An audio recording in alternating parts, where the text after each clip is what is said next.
Hi, good morning mga kasunshine. Good morning. Nandito ngayon sa Bohol. Namamasyal. Kailangan din nating enjoy ang life. Hindi tayo power work, unang work. Tingnan ko may nakita akong kakaiba. Ako sa inyo mga kasunshine, nanghihibasan din ako nung araw sa aming lugar.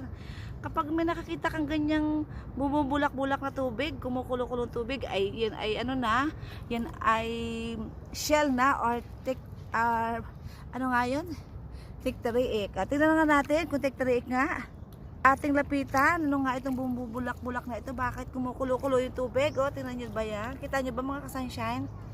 Ano kaya ito, oh, parang may ano sa loob, oh, sa ilalim, oh, kumukulo-kulo siya, oh, may dalawang butas, ano kaya ang meron doon, bakit maganon ang tubig, oh, ano kaya ang meron doon sa ilalim noon? Hindi siya, tuloy-tuloy, continuous ang kanyang pagbulak ng tubig, anong meron doon? Malaking shell ba?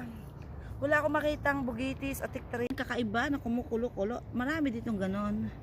Wala akong makitang starfish. Ayan, may isang naggagapang na shell. Wala akong nakitang ano. Marami ditong ganyan. O maraming kumukulo-kulong tubig. Parang may ano sa loob, sa ilalim.